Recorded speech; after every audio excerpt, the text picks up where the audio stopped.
Salam alaikum à tous. Cet épisode est peut-être le plus important de tous, mes frères et sœurs. Pour les personnes récemment converties, il faut savoir qu'il y a 5 piliers de l'islam en tout. Nous ne parlons pas ici des piliers de la foi, mais des 5 grands piliers de l'islam. Le premier est l'attestation de foi, qui consiste à dire que l'on atteste qu'il n'y a qu'un seul Dieu unique et que Mohammed sallallahu alayhi wa sallam est le messager d'Allah. Le deuxième pilier est la prière, le fait d'accomplir les 5 prières quotidiennes. Le troisième est de jeûner le mois du Ramadan. Le quatrième est l'aumône aux pauvres, et le dernier est d'accomplir le pèlerinage à la Mecque au moins une fois dans sa vie. Vous allez à présent vous rendre compte de l'importance des récompenses cachées et des secrets qu'il y a derrière tout ça. Voici le secret des piliers, le secret des piliers, le secret des piliers.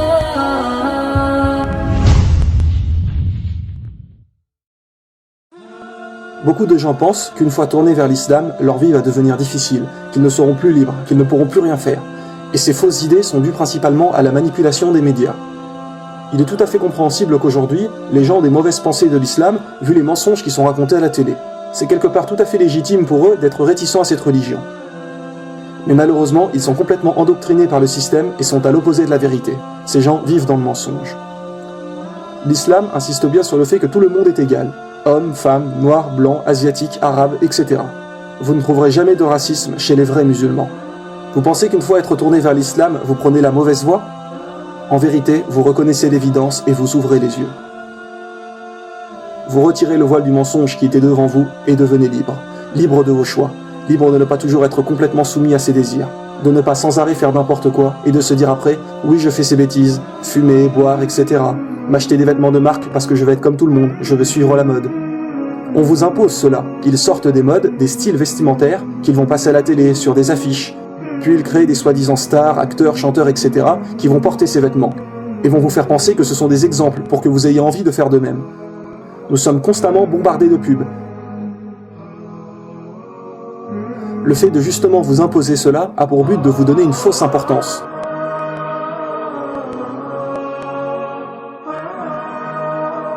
Avec par exemple les sites de réseaux sociaux, etc. Tout le monde affiche toute sa vie sur Facebook, jusque parfois dans les moindres détails, et vous n'avez presque plus de vraie vie sociale. Les gens ne parlent plus que comme ça, par machine. De manière à ce que tout le monde s'éloigne les uns des autres. Que chacun vive enfermé dans sa bulle. Et quand vous apprenez les vrais problèmes du monde, cela ne vous choque pas plus que ça. Parce que vous êtes trop occupé à vos divertissements et occupations. Que penser d'une humanité qui est plus émue lors d'un match de football ou d'un film que pour des enfants et un peuple qui se font bombarder, massacrer et tuer ?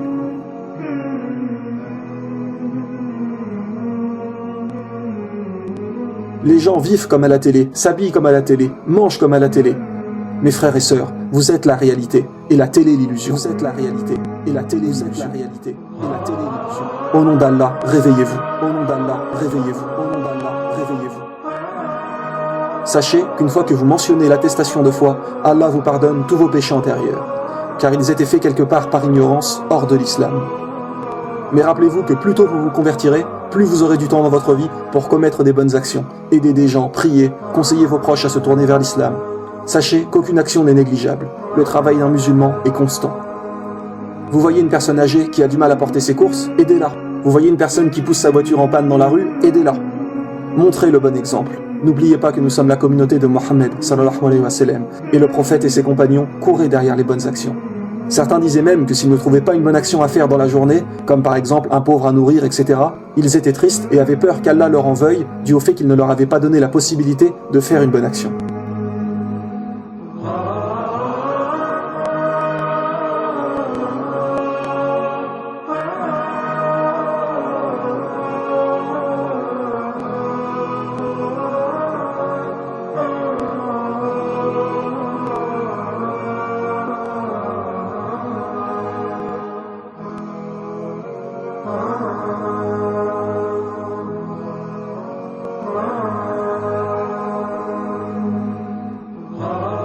Une fois l'attestation faite, efforcez-vous de ne plus vous mettre en colère, de ne plus jamais mentir.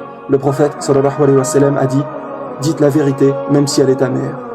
Œuvrez au maximum dans le bien pour avoir, Inch'Allah, les meilleurs niveaux du paradis. Car le paradis se mérite, alors consacrez le plus de temps à faire le bien. » Beaucoup de gens négligent malheureusement le second pilier qui est la prière. Pour beaucoup de musulmans, c'est juste « je ne mange pas de porc et je jeûne le mois de Ramadan ».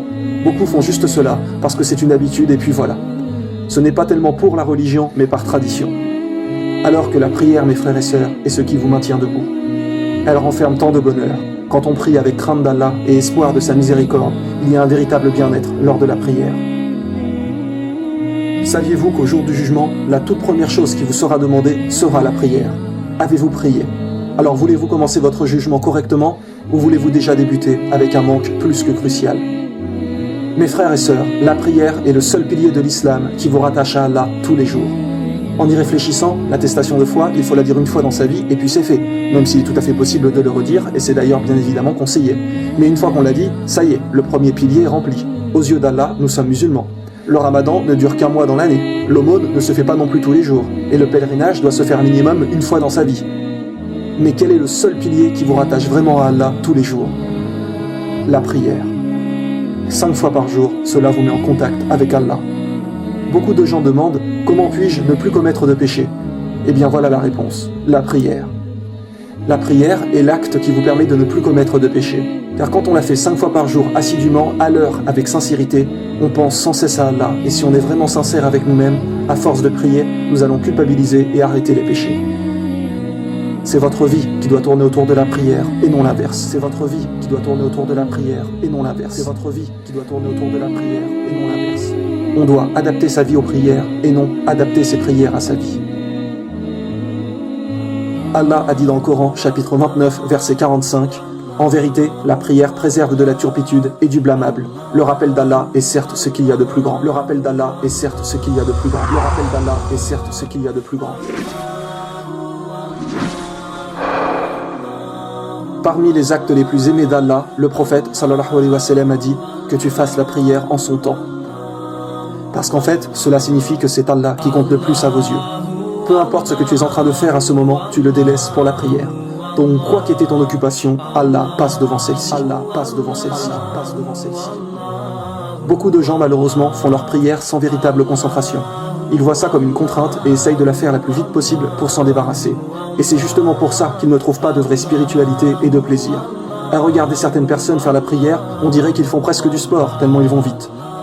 Et puis vous avez tendance à aller tellement vite que bien souvent vous avez encore la tête à ce que vous faisiez avant. Par exemple, vous étiez en train de jouer à un jeu précédemment, ou bien vous étiez en train de travailler, et là vous arrêtez et vous allez prier immédiatement. Et finalement, bien souvent, vous avez encore la tête au travail. Vous récitez les paroles de la prière, mais votre tête pense encore à ce qu'elle faisait avant. Souvent, lors de la prière, on est là et on se dit « Mince, j'ai oublié de faire ça » ou « Je devais appeler cette personne », etc. Et finalement, votre esprit n'est pas du tout concentré sur ce qu'il fait. Voici un conseil, mes frères et sœurs, qui peut peut-être vous aider pour être plus concentré. Attention, cela n'est pas du tout une obligation, ce n'est simplement qu'un conseil. Donc, quand vous arrêtez votre occupation pour aller prier, eh bien, arrêtez-vous 2 minutes plus tôt et essayez de vider un peu votre esprit, de manière à évacuer les pensées qui vont vous perturber lors de votre prière. Quand vous la commencez, la première chose que l'on dit est « Allahu Akbar », qui veut dire « Allah est le plus grand ». Allah est le plus grand. Cela veut dire qu'Allah est plus grand que votre travail, plus grand que vos occupations, plus grand que vos problèmes, que quoi que ce soit que vous ayez en tête. Donc ça y est, à partir de maintenant, vous êtes dans votre prière. Vous devez faire abstraction de tout ce qu'il y a autour de vous, comme si vous rentriez un peu dans une sphère invisible qui vous écarte du monde actuel. Et une fois votre prière finie, vous vous rebranchez et revenez à votre vie. Mais pendant ces 5 minutes de prière, il n'y a plus que vous et Allah. Il n'y a plus que vous et Allah. Essayez également au maximum quand vous priez de vous isoler. Fermez la porte de la pièce de manière à ne pas être gêné par les bruits extérieurs, etc.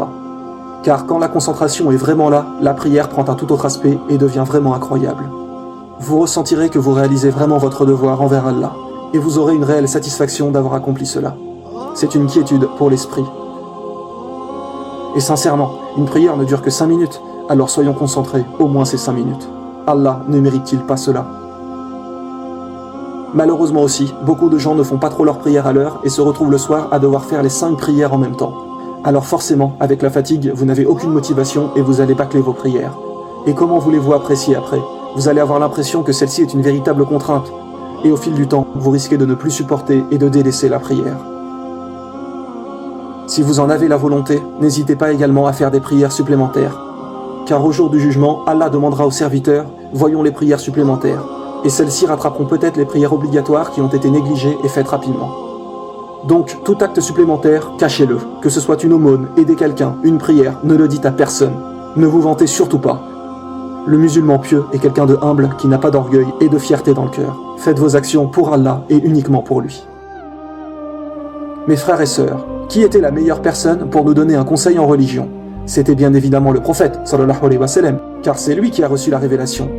Et le prophète nous a bien dit « Je vous en conjure, ne délaissez pas la prière. Je vous en conjure, ne délaissez pas la prière. Je vous en conjure, ne délaissez pas la prière. » Par là, il faut comprendre qu'il a déclaré « Je vous en supplie, je vous en conjure, n'abandonnez pas la prière. » Comme si c'était peut-être celle-ci qui nous sauverait de l'enfer. Car comme il a été dit, la prière est le seul pilier qui tous les jours nous relie à Allah. Le prophète sallallahu alayhi wa sallam a dit « Une fois là-haut, aucun musulman ne voudra revenir sur terre, sauf pour prier plus. » Donc la chose pour laquelle on aurait envie de revenir serait de faire une prière supplémentaire. Alors mes frères et sœurs, ne négligez jamais une prière. Sachez aussi qu'à chaque fois que vous vous prosternez lors de votre prière, vous perdez des péchés. Le prophète nous a dit que lorsque le serviteur se prosterne, les péchés tombent de ses épaules. À savoir également qu'à la base, le nombre de prières devait être de 50 par jour. Imaginez-vous, cela semble impossible, parce qu'aujourd'hui, nous avons tellement d'occupations que cela semble prendre trop de temps, alors qu'en réalité, le but de cette vie est la religion. Mais Allah a réduit le nombre de prières obligatoires de 50 à 5. Si je vous dis cela, c'est parce que toute personne qui prie ces 5 prières obligatoires à l'heure aura la récompense de 50 prières. Mais uniquement si les 5 prières sont faites à l'heure. Regardez à quel point Allah donne des récompenses immenses à celui qui cherche à être pieux. Donc vraiment, comme le meilleur des hommes l'a dit, je vous en conjure, ne délaissez pas la prière. Elle était aussi la dernière action recommandée par le messager d'Allah avant sa mort.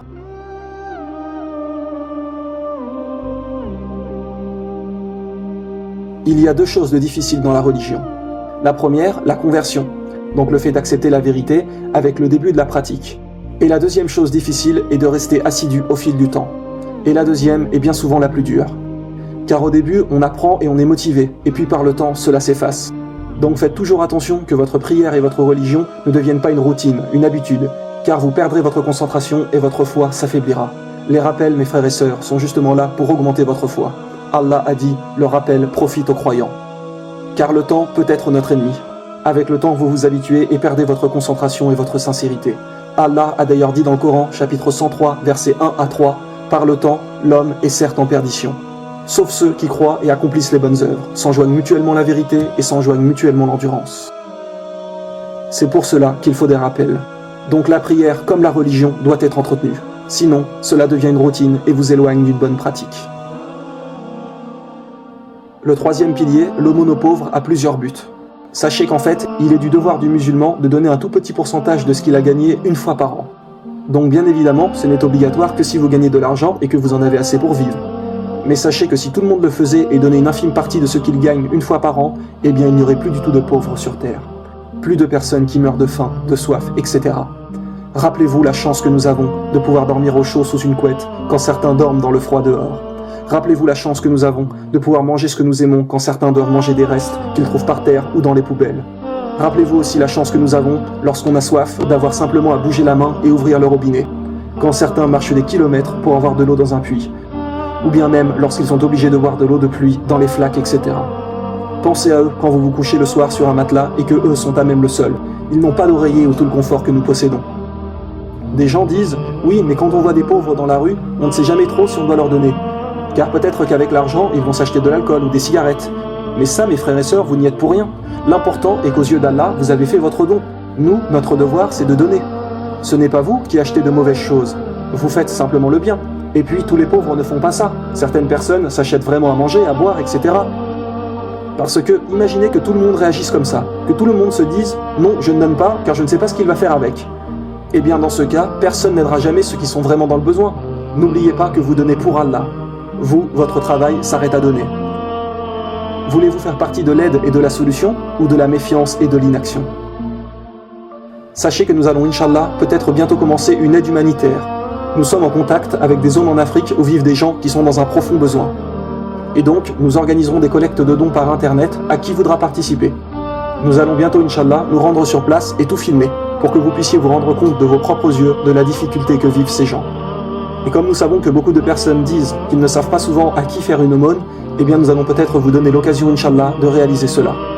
De plus que, comme il est dit, tout sera filmé, pour que vous vous rendriez bien compte des personnes que vous aidez. Nous vous tiendrons au courant de tout, Inch'Allah. Mais il est de notre devoir d'aider au maximum ceux qui sont dans le besoin. Alors mes frères et sœurs, quand vous voyez des pauvres dans la rue, n'hésitez pas à donner un peu. Ne serait-ce qu'1 ou 2 euros. Chacun fait en fonction de ce qu'il a.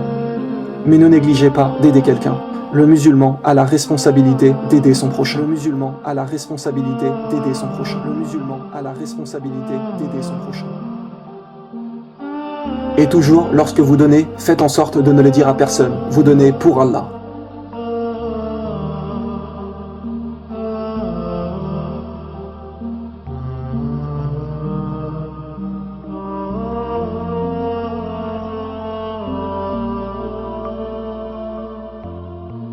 Sachez que l'aumône éloigne de l'avarice, car quand on s'habitue à donner un petit peu de temps en temps, notre cœur se détache donc de vouloir toujours tout garder pour soi. Et le fait de donner aux pauvres nous lave des péchés. Le prophète Mohammed sallallahu alayhi wa sallam a dit « L'aumône éteint les péchés comme l'eau éteint le feu. L'aumône éteint les péchés comme l'eau éteint le feu. L'aumône éteint les péchés comme l'eau éteint le feu. » Le 4e pilier, le ramadan, consiste donc bien évidemment à se retenir de manger, de boire et d'avoir des relations sexuelles à partir de la première prière jusqu'au coucher du soleil. Comme il a été expliqué dans l'épisode 4 de la saison 1, le ramadan est excellent pour la santé. Celui-ci repose le corps et lui permet de se débarrasser plus facilement de ses déchets. Cela désencrasse l'estomac, les intestins, le foie, etc. Il faut savoir aussi que nous ne nous privons pas uniquement pour nous-mêmes, mais pour Allah. Nous nous privons aussi pour lui. C'est le fait de lui montrer que nous sommes capables de nous retenir, d'avoir un réel combat contre nos passions. Cela apprend donc à ceux qui ont du mal à se retenir des relations sexuelles illicites que cela est tout à fait possible. Le but du ramadan est de réaugmenter votre foi et de vous rapprocher d'Allah. Ceux qui ne voient dans le ramadan qu'une difficulté n'ont malheureusement pas saisi la chance qu'est le ramadan et les récompenses qui s'y cachent. Le prophète a déclaré qu'Allah lui-même a dit « Le jeûne est pour moi et je donne une récompense pour cela. Un homme abandonne sa passion sexuelle, sa nourriture et sa boisson par amour pour moi. » Le prophète sallallahu alayhi wa sallam a également dit que le jeûne est un bouclier contre l'enfer.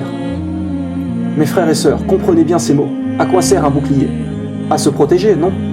Donc jeûner vous protège de l'enfer. Jeûner vous protège de l'enfer. Rappelez-vous aussi de l'épisode que nous avons fait sur la vie après la mort, qui est un des 2 bonus de la saison 1. Rappelez-vous qu'il y a une des portes du paradis qui est uniquement destinée aux jeûneurs. Imaginez-vous là-haut et regardez devant vous des gens y rentrer et avoir une récompense inimaginable, tandis que vous n'y rentrez pas. Tout ça parce que vous avez été trop faible, trop soumis à vos désirs physiques, et donc que vous n'avez pas jeûné. Perdre cette immense récompense juste pour ça, parce que vos passions ont pris le dessus sur votre raison. Parce que vos passions ont pris le dessus sur votre raison. Rappelez-vous la différence entre les animaux et l'homme. Nous avons l'intelligence, alors ne nous comportons pas comme des animaux à suivre ses instincts. Rappelez-vous de la comparaison qu'Allah nous a donnée. Il nous est expliqué que l'être humain peut être mieux qu'un ange ou pire qu'un animal. Pourquoi? Parce que nous avons le choix sur terre, nous avons le libre arbitre. Un ange, lui, est obligé d'obéir à Allah, il ne peut faire du mal. Et un animal, lui, suivra toujours son instinct, il ne changera pas dans sa tête, il est plus ou moins programmé comme cela et ne change pas.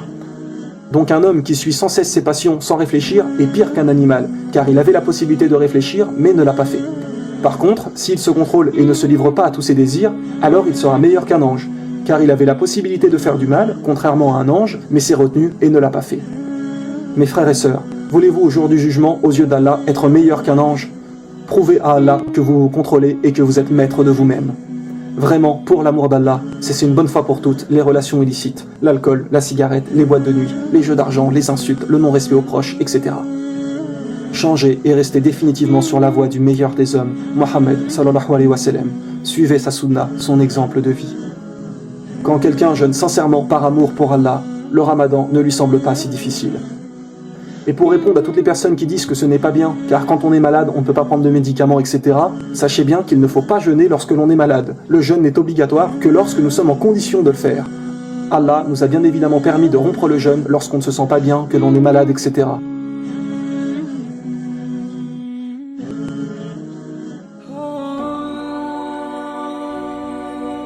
Allah nous a bien dit « nulle contrainte en religion ». Il est également dit dans le Coran, chapitre 2, verset 185, « Allah veut pour vous la facilité, il ne veut pas la difficulté pour vous ». Il y a énormément d'autres récompenses derrière ce mois de Ramadan, et les gens ne s'en rendent pas compte, car le prophète a dit « Si seulement ma communauté savait ce qu'est le Ramadan, elle aurait souhaité que toute l'année soit Ramadan ».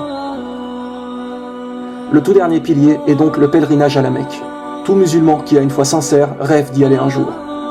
Avant de commencer et d'expliquer, sachez que comme pour le Ramadan, le pèlerinage à la Mecque n'est obligatoire si et uniquement si vous en avez les capacités physiques et financières.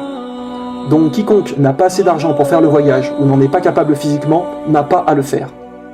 Maintenant, n'oubliez pas qu'Allah sait ce qu'il y a dans votre cœur, et sait réellement qui n'a pas les moyens de réaliser le pèlerinage. C'est en grande partie à la Mecque, mes frères et sœurs, que le prophète a vécu. C'est là-bas même que celui-ci priait et expliquait l'islam aux gens. Lorsqu'on fait le pèlerinage, tout le monde doit être habillé de la même manière. Il n'y a plus de pauvres ou de riches, on ne les différencie plus. C'est comme on pourrait dire une parcelle de l'au-delà. Il y a une sensation indescriptible de lorsque vous arrivez et que vous voyez la Kaaba et ces millions de gens qui viennent de toute la planète pour venir remercier notre Créateur.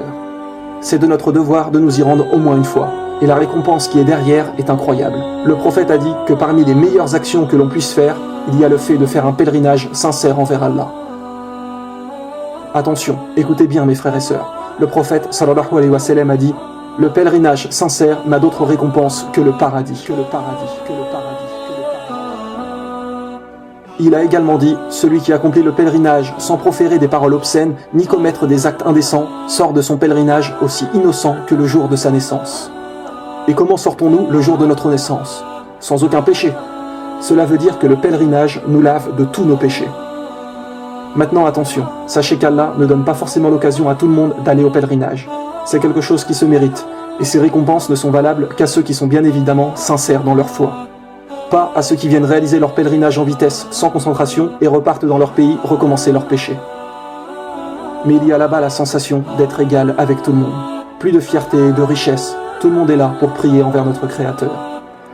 La Kaaba est considérée comme la maison sacrée.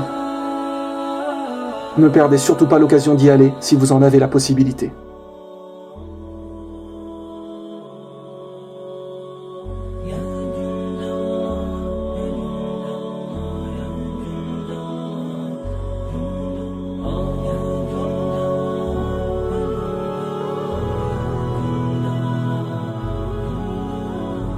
Maintenant, pour terminer ce dernier épisode de la Voie éternelle, je souhaiterais partager avec vous ce rappel.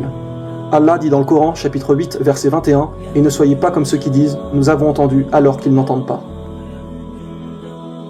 Allah parle dans ce verset de l'action d'écouter. Ne soyez pas comme ceux qui disent « Nous avons entendu » alors qu'ils n'entendent pas. Ce verset a une profonde implication sur le genre d'auditeurs que nous sommes. De nos jours, nous regardons les médias, nous écoutons de la musique, pendant que parfois nos parents nous parlent. Nous recevons plusieurs informations en même temps sans vraiment prêter attention à l'une d'elles. Beaucoup de gens des fois écoutent un rappel religieux tout en regardant leur portable, envoyant des SMS, allant sur Facebook. Vous n'écoutez qu'à moitié. Nous devons devenir des gens qui prêtons toute notre attention, surtout lorsqu'il s'agit d'un rappel sur l'islam. À l'école, le prof va parfois dire « Éteins ton téléphone, concentre-toi, écoute ». Cela pour avoir une meilleure compréhension. Mais l'important dans tout ça, c'est qu'entendre ne veut pas forcément dire écouter. Quand vous regardez nos vidéos, vous entendez certes, mais écoutez-vous vraiment? Quand vous écoutez vraiment, cela veut dire que vous avez pris le conseil qui vous a été donné. L'avez-vous appliqué dans votre vie? Y a-t-il eu du changement, vous comprenez? Entendre ne veut pas forcément dire écouter. Donc parfois, lorsqu'on vous donne un conseil, ne soyez pas de ceux qui disent « Oui, oui, je sais, j'ai déjà entendu », mais cela n'a en fait rien changé en vous. Lorsqu'un policier vous dit de faire quelque chose, vous le faites. Lorsqu'un docteur vous dit « Prenez ces médicaments, sinon vous ne guérirez pas », vous le faites. Vous entendez et vous mettez en pratique. Là, vous écoutez votre médecin. Et ça, c'est important, mes frères et sœurs. Il y a une immense différence entre savoir et agir en tant que tel. Oui, vous savez des choses, mais agissez-vous en fonction. Quand des fois on vous dit « Écoutez ces paroles », ok, vous les écoutez. Mais quand par exemple un père dispute son fils car il n'a pas fait ce qu'il lui avait dit, le père va alors lui dire « Tu n'as pas entendu ce que je t'ai dit ?» Entendre, ce n'est pas écouter. Et c'est pour cela qu'Allah a dit « Et ne soyez pas comme ceux qui disent « Nous avons entendu » alors qu'ils n'entendent pas. Nous avons une intelligence, alors soyons de ceux qui écoutent, entendent et mettent en pratique. Soyons de ceux qui servent à apprendre aux autres. Le messager d'Allah, sallallahu alayhi wa sallam, a été envoyé pour l'humanité entière. Mais une fois sa vie terminée, c'est à nous de transmettre ce que le prophète a dit. Allah nous a laissé le Coran et le préserve pour l'humanité. Mais l'islam repose aussi sur la sunna du prophète. Et le prophète n'était pas immortel. Nous avons tous un rôle à jouer. Donc le jour du jugement, lorsqu'Allah demandera au prophète « As-tu transmis ton message ?» Il dira « Oui, je l'ai fait ». Puis Allah demandera aux futures générations comme la nôtre s'ils ont reçu le message, et il se peut que certains disent non. Et qui sera alors entre les deux? Nous. Puis Allah se tournera donc vers nous, les musulmans, et dira « Avez-vous transmis le message de votre messager ?» Et qu'aurons-nous comme réponse? On était plutôt occupés, on n'avait pas trop le temps, on regardait la télé, l'ordinateur, l'iPhone, etc. Saviez-vous que là-haut, les gens que vous fréquentiez ici-bas et à qui vous n'avez pas parlé de l'islam viendront vous voir et vous le reprocheront. Ils vous diront « Vous saviez que ce jour-là allait arriver, que le jugement viendrait, que l'enfer nous attendrait. Alors pourquoi ne nous en avez-vous pas parlé ?» Si vous ne leur en parlez pas et que vous vous en fichez, indirectement, cela veut dire que vous êtes d'accord pour que ces gens aillent en enfer. Bien évidemment, on ne peut pas expliquer l'islam à tout le monde, mais nous sommes 1,7 milliard de musulmans sur Terre. Le calcul est rapide. Si chaque musulman guidait ne serait-ce que 2 ou 3 personnes, eh bien l'humanité entière pourrait être sauvée. Donc n'hésitez pas à parler aux gens de l'islam, et toujours de la manière la plus convenable possible. Après, si ces personnes ne veulent rien entendre, c'est autre chose. Mais au moins vous avez fait votre devoir, vous avez fait votre devoir, vous avez fait votre devoir. Nous ne disons pas que ça y est, vous devez tous sortir de chez vous et devenir des prédicateurs de l'islam et donner des discours, etc. Mais il y a plusieurs manières de montrer ce qu'est l'islam. Et vous pouvez au moins le montrer à travers votre comportement. Soyez des exemples à suivre, devenez agréable, poli avec tout le monde, serviable, que les gens se disent « Mais dis donc, tu as changé depuis que tu es assidu dans la religion, tu es devenu quelqu'un de vraiment bien ?» Et là, à ce moment, soyez fiers de répondre « Oui, car c'est ma religion qui me le demande. C'est ça l'islam. » Et ça, mes frères et sœurs, cela fait réfléchir les gens.